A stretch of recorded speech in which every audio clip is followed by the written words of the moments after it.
Hi everyone, this lecture will be about reproducible research, and I wanted to talk about some concepts and ideas that are related to reproducible research, and just in case you haven't heard about it or don't know what it is.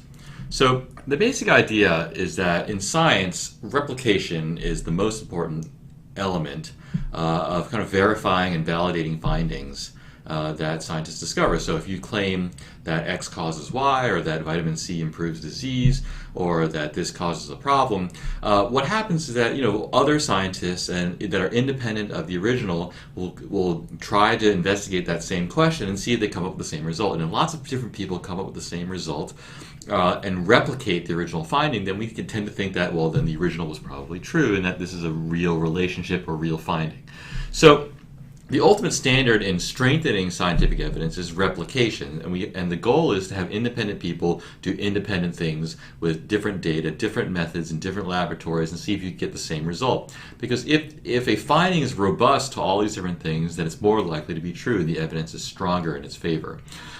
Replication is particularly important in studies that have big policy impacts or can influence regulatory types of decisions. So, what's wrong with replication? So there's really nothing wrong with it. This is what science has been doing for a long time, through hundreds of years, and there's nothing wrong with it today. But the problem is that it's becoming more and more challenging to do replication or to replicate other studies, and part of the reason is because studies are getting bigger and bigger. In order to do big studies, you need a lot of money. And so there's a lot of money involved, and if you want to do 10 versions of the same study, you need 10 times as much money, and there's not as much money around as there used to be. Sometimes it's difficult to replicate a study because if the original study took 20 years to do, it's difficult to wait around another 20 years for replication. So that can be a challenge. Some studies are just plain unique. So if you're looking at a unique situation in time or a unique population, you can't readily replicate that situation. So there are a lot of good reasons why you can't replicate a study. And so the idea is that, well, if you can't replicate it, is the alternative just to do nothing, just let that study stand by itself. And so the idea behind reproducible research is to create a kind of minimum standard or a middle ground where we won't be replicating the study, but maybe we can do something in between. So the basic problem is, you have the gold standard, which is replication, and then you have the worst standard, which is nothing. And so what can we do that's in between the gold standard and nothing? And that's what we're thinking is reproducibility. So that's how we can kind of bridge the gap between replication and nothing. So why do we need this kind of middle ground, which I haven't clearly defined yet, but the basic idea is that you make the data available for the original study, and you make the computational methods available so that other people can look at your data, can run the kind of analysis that you've run, and to kind of come to the same findings that you've found. And so a lot of this, what reproducible research is about, is a validation of the data analysis.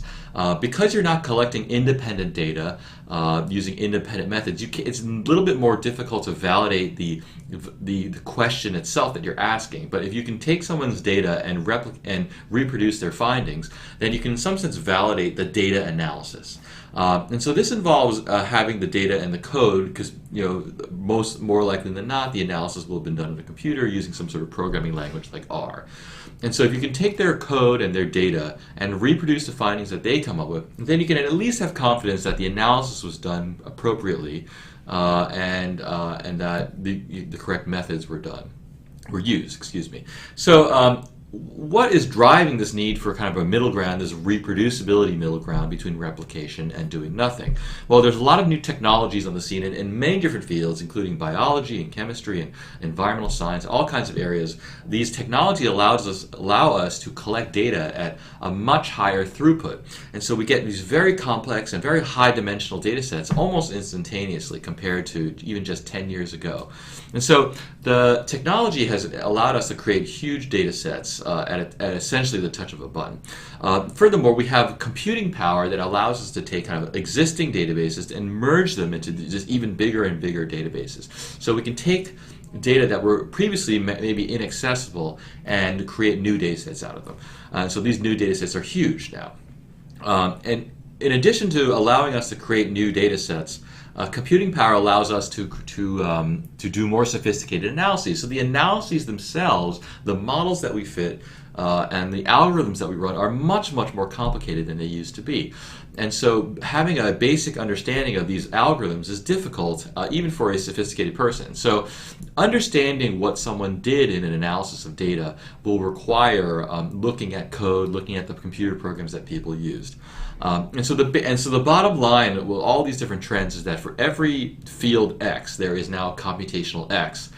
There's computational biology, there's computational astronomy, computational whatever it is you want, there is a computational version of it. So one example from research that I've conducted is in the area of air pollution and health. Now, air pollution and health is a big field, and it involves a confluence of features that make reproducibility very important in this area. The first is that we're estimating very small but very important public health effects in the presence of much stronger signals. So you can think about air pollution as something that's perhaps harmful, but even if it were harmful, there are many other things that are going to be more harmful that you have to worry about. And so pollution is going to be not at the very top of the list that's going to harm you. The results of a lot of air pollution research inform kind of substantial policy decisions. Regulations will be based on scientific research in this area, and so these regulations can affect a lot of stakeholders and furthermore can cost billions of dollars to implement. Finally, we use a lot of complex statistical methods to do a lot of these studies, and these statistical methods are subjected to intense scrutiny. So the combinations of an inherently small signal, large impacts, and complex statistical methods almost require that the research that we do be reproducible. And so one of the things that we've done here at Johns Hopkins is to create what's called the Internet-Based Health and Air Pollution Surveillance System, where we make a lot of our data available, we make a lot of our statistical methods in the form of R code available, so that they can be examined and the data and many of the results that we produce can be reproduced by others. And so the basic issue here is that when you read an article in the literature, a research article, for the most part what you get is the article, and you as the reader get nothing else. But of course everyone knows behind the scenes that there was a lot that went into this article, and that's what I call here the research pipeline. And you can see here that on the left side here, the author is kind of going from left to right along this research pipeline, and then the reader, is kind of going from right to left. So you read the article and you want to know more about what happened, where was the data, what was used here, and so the basic idea is behind reproducibility is to focus on this kind of analytic data and this computational results box here. And so with reproducibility, we try to allow the author and the reader to kind of meet in the middle, so to speak. There's been a lot of discussion of reproducible research in the media and in the scientific literature. The journal Science had a special issue on reproducibility and data replication. There was a recent feature on the TV show 60 Minutes looking at an incident at Duke University where many results were found to be not reproducible, and this led to the kind of to a large kind of controversial series of events where studies or clinical trials had to be stopped, and a lot of investigation, which is still ongoing, had to occur. Finally, the Institute of Medicine, in response to a lot of events that involving reproducibility of scientific studies, issued a report kind of setting out best practices or things that should be done to promote and encourage reproducibility, particularly in what's called omics-based research, with these like genomics, proteomics, other types of areas. So this was a very important report, and one of the many recommendations that they had, they recommended that things like data and metadata be made available, that computer code be fully specified, and so that people can examine it to see what happened, and that all the steps of the computational analysis be kind of described so that people can study it and reproduce it. So what do we need for reproducible research? So what is the definition? And I think there's a variety of ways to talk about this, but one basic definition that we've come up with is that the analytic data be available, so the data that were used for the analysis that was presented. This is different from the raw data because very often in a given analysis, the raw data are not all used for an analysis, but rather some subset is used. Now, it may be interesting to see the raw data, but it may be impractical to actually have it. So the analytic data is key to examining a data analysis. The analytic code is also important. So this may be the code that looked at that was applied to the analytic data and produced key results. So this may be regression modeling code. It may be other types of things. Documentation of that code and the data is very important, of course. And finally, some standard means of distribution. So it has to be easily accessible, all this data and this code. It's important to realize that there are multiple players when you talk about reproducibility. So there's different types of parties that have different types of interests. So there's, and roughly speaking, there are authors who produce research and they want to make their research reproducible, and they need tools to kind of to make their lives easier, to make their work reproducible.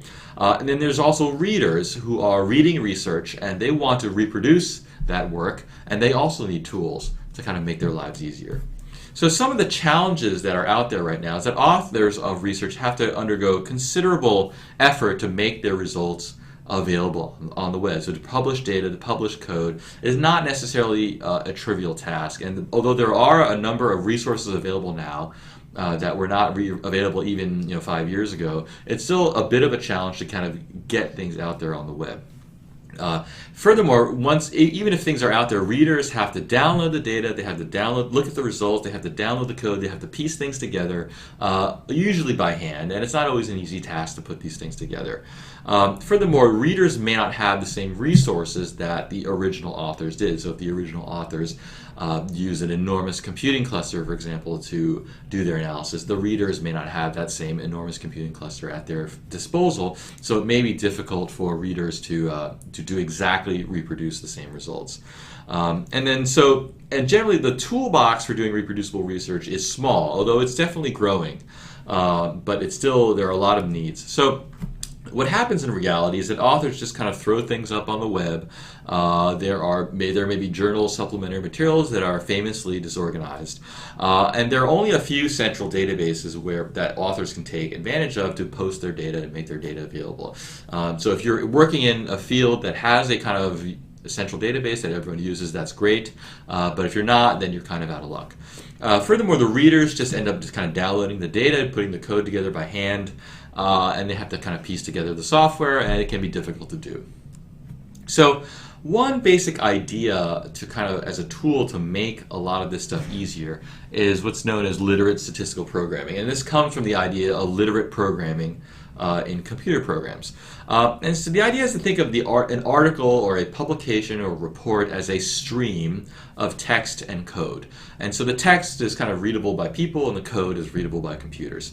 And then the idea is that the analysis is described in a series of text and code chunks.